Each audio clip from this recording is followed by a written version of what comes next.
Coucou tout le monde, j'espère que vous allez bien.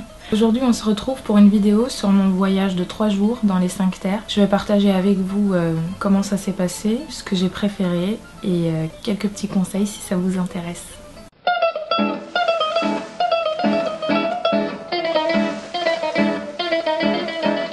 Je ne sais pas si vous connaissez, mais les 5 terres, c'est 5 petits villages dans les côtes nord-ouest de l'Italie. C'est l'une des plus belles régions parce que c'est des villages avec des maisons de toutes les couleurs bâties dans des criques ou sur des falaises.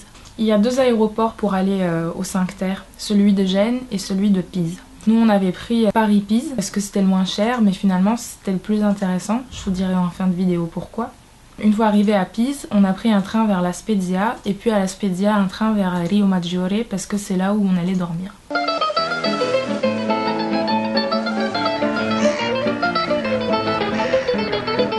La meilleure façon de découvrir les 5 terres, c'est à pied. Il y a des paysages magnifiques qui sont inaccessibles autrement que comme ça. La distance n'est pas énorme, il me semble que c'est 15 km à vol d'oiseau. Mais bon, comme ça monte et ça descend pas mal et qu'en juin, juillet, août, il fait assez chaud en Italie et qu'en plus de ça, nous, on n'était pas équipés, finalement, on a pris un pass pour découvrir la région en train. Le premier jour, on est arrivé à Rio Maggiore en début d'après-midi. On a déjeuné et puis on a marché un peu partout dans le village pour le découvrir tranquillement. Tout trapu avec des marches de partout. Il y a des petites maisons typiques avec plein de couleurs et à l'est du village une petite plage où on peut se baigner mais qui n'est pas surveillée. Deuxième jour, au petit matin, on est allé à la gare pour acheter le pass et faire le reste des villages. Si je devais garder un seul village, c'est vraiment Corniglia. C'est vraiment celui que j'ai préféré alors que j'avais un préjugé parce qu'il y avait beaucoup d'avis qui disaient que c'était le moins intéressant. En fait c'est le seul qui est plutôt agricole. Il est perché sur une falaise et donc il n'a pas accès à la mer. Il faut monter 295 marches. Sauf que nous on avait le pass et ça nous a permis de prendre une navette. Moi j'ai adoré ce village, la rue principale en fait avait plein de maisons en pierre. Vraiment c'est celui que j'ai préféré. En fait celui qui m'a le plus déçu c'est Monterosso et je pense que c'est en fait à peu près tout le monde dit ça. Ça dépend de ce qu'on recherche. C'est le plus grand des 5 villages mais celui qui a le moins de charme. Les rues en fait sont beaucoup plus espacées, du coup on a moins cette impression d'intimité. Et c'est celui où il y a la plage principale en fait.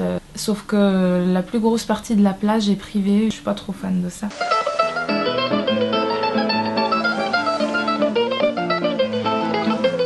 Pour manger, ce que j'ai trouvé le plus intéressant, c'est vraiment de faire les courses dans les petites épiceries avec les Italiens. Et de faire des pique-niques sur les rochers ou au bord des plages ou dans les jardins suspendus. Il faut savoir que en fait, comme c'est des petits villages, il n'y a pas vraiment de supermarché. Il n'y a que des petites épiceries où il y a en fait tout ce qu'il faut, des fruits, des légumes, de la charcuterie, des sodas, de l'eau, voilà, il y a tous les produits de base.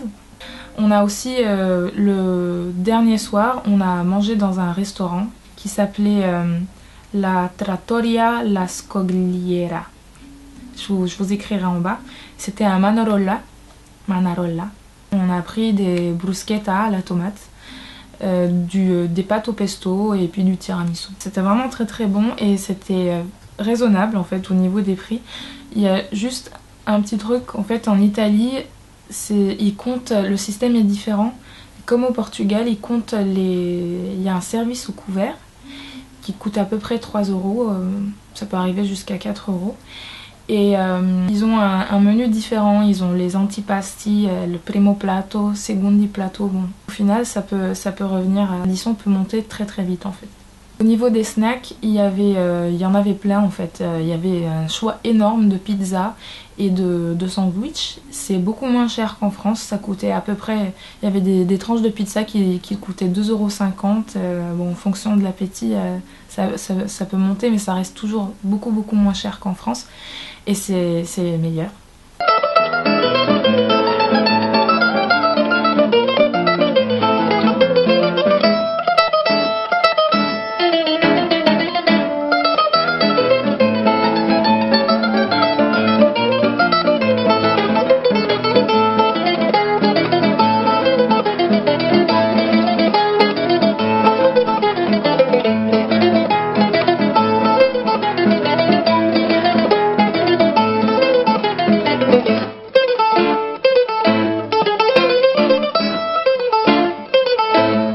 voilà pour mon petit voyage dans les 5 terres. J'espère que ça vous a donné envie de découvrir la région et que ça vous aidera si vous comptez y aller bientôt. Si vous y êtes déjà allé, dites-moi dans les commentaires, ça me ferait super plaisir si vous avez des conseils pour une prochaine fois parce que j'ai envie de repartir par là-bas. Voilà, j'espère que cette vidéo vous a plu. On se retrouve très vite pour une prochaine vidéo.